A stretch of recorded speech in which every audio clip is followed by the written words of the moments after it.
So I'm going to ask you a question. Does it ever feel like your life and honestly, society at large is just operating with absolutely zero margin? Oh, constantly. Right. Like Yeah. there's just no time buffer anywhere. There's no staffing buffer. It feels like there's absolutely no patience left. None. Zero. It's a really palpable feeling these days. It really is. I mean, to me, it feels like modern society is a smartphone, you know, but it's operating on 1% battery. Oh, that's a good way to put it. And you have 0 megabytes of storage left. Yeah. So taking just one more photo or downloading one more email. It just completely freezes the entire operating system. Exactly. The whole thing just locks up. And you feel this when you try to book a routine doctor's appointment, right? And they're like, yeah, the next available slot is in 6 months. Right. Or you call customer service to fix some, I don't know, minor billing error. Yeah, and the automated system puts you on hold for 3 hours. It's exhausting. But what's fascinating is that this isn't just a mood. It's not just us being impatient. Which is exactly why we're doing this deep dive today. We have a really fascinating stack of sources to unpack titled Civilization Analysis and N18 Thesis. Yeah, and our goal here isn't to just rehash the daily news. We're looking at the underlying infrastructure of society. Right. We're going to treat all these everyday frustrations, the delayed packages, the endless hold music, not as isolated bad days, but as signals. Yeah, the sources call them gradients. They are signals that reveal the hidden structure of our civilization, and they confirm that this lack of margin is a documented structural shift. So it's not just my imagination. No, not at all.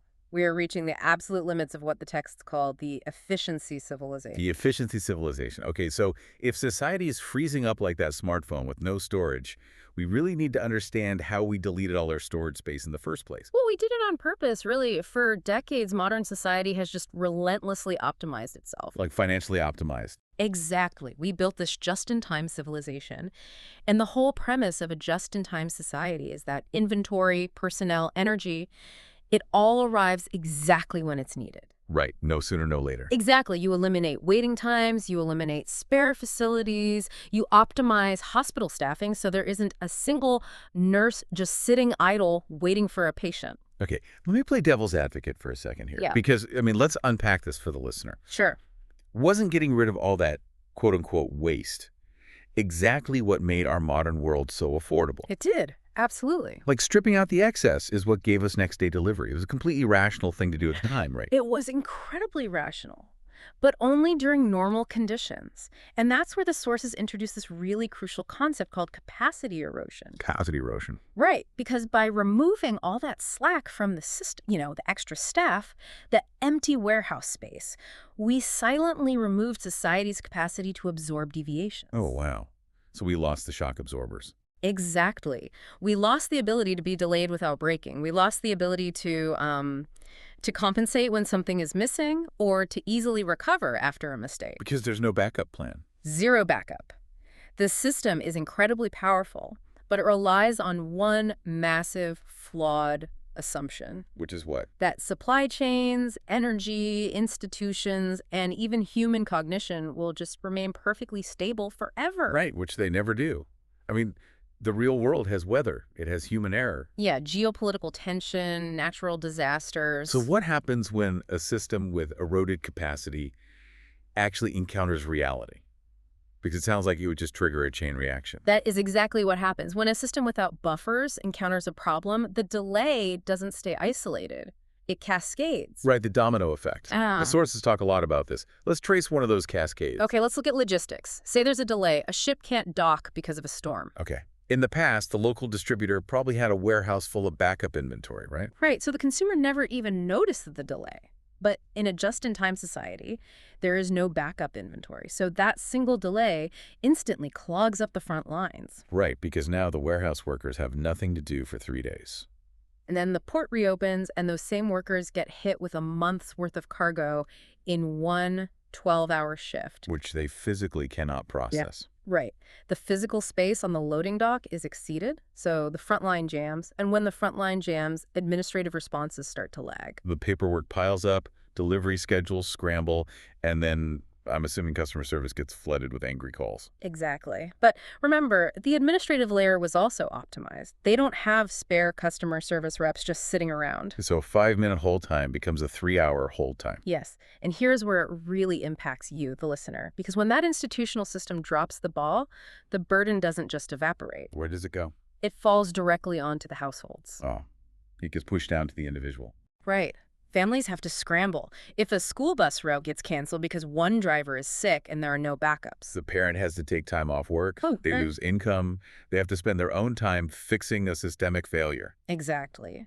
And as that dissatisfaction amplifies, people are venting on social media, they're exhausted. Trust in the entire institutional system just completely drops. Because to the citizen, the system just looks broken. They don't see the missing buffers. Right. The sources define this whole process as buffer collapse. Buffer collapse. Yeah.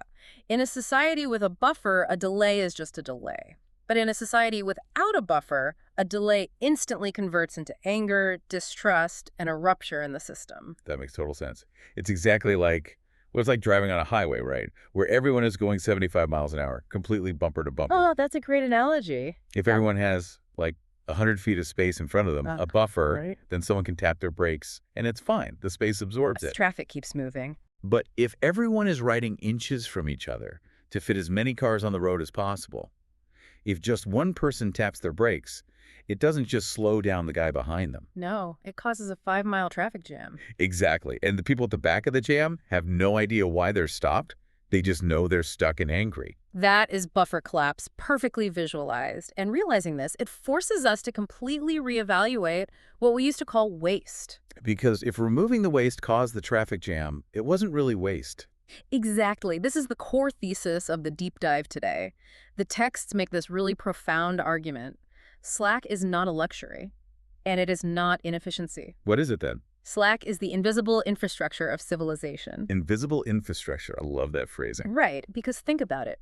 Idle time, spare staff, loose community ties during normal times, an efficiency expert looks at those and just sees pure waste. They see a line item on a spreadsheet that needs to be cut. Right.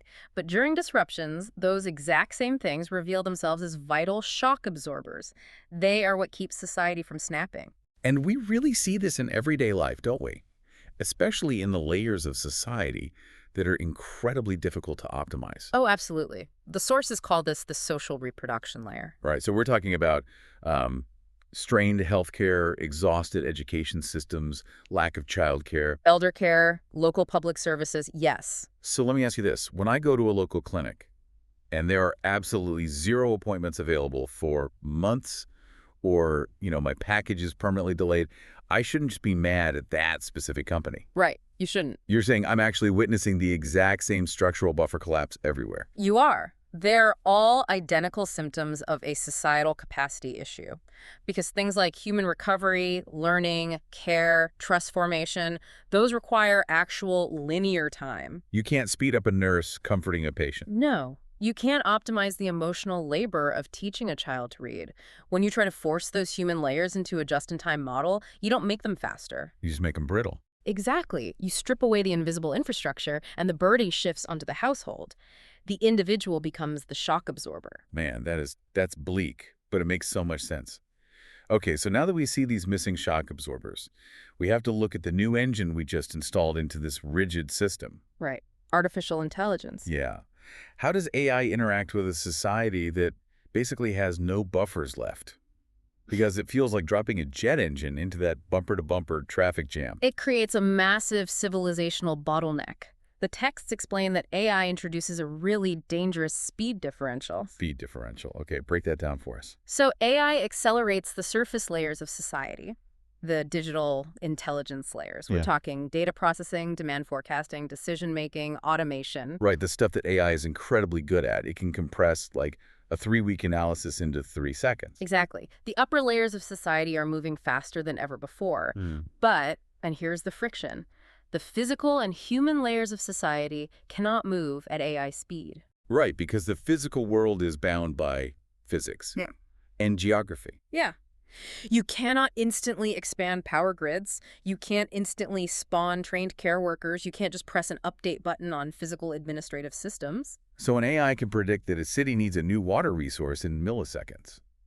but we still have to physically dig the trenches and pour the concrete. Exactly.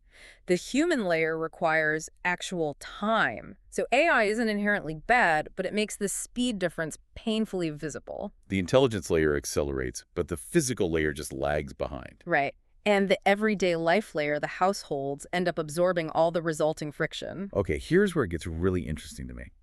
If the AI brain of society is operating at, let's say, 100 times speed, right? Okay.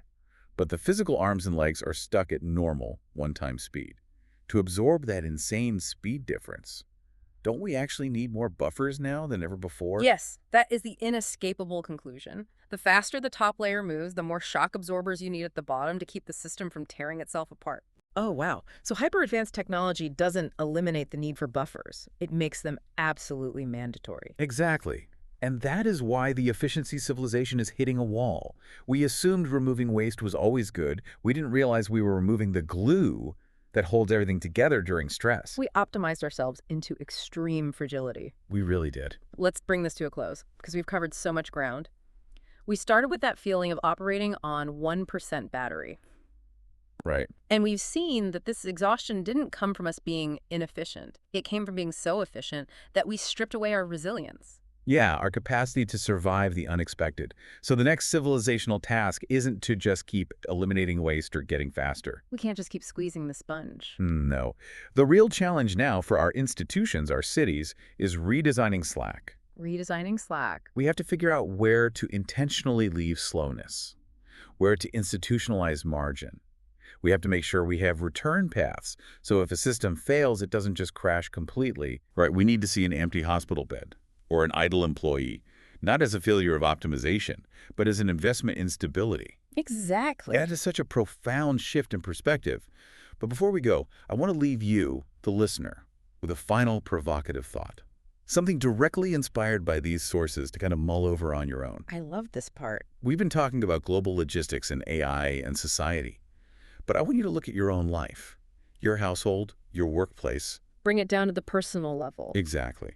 Think about something you recently eliminated because you thought it was useless or quote-unquote inefficient. Maybe it was a quiet morning routine or a redundant process at work or even just unstructured time where you did absolutely nothing. Right, something that didn't produce tangible value. Yeah. Ask yourself, what if that useless thing you cut out was actually your own invisible infrastructure? Wow. What if that inefficiency was hiding the very stability you are going to need to handle the speed of the future? Are you operating on 1% battery right now because you deleted your own personal slack? That is a really powerful question. Something to think about.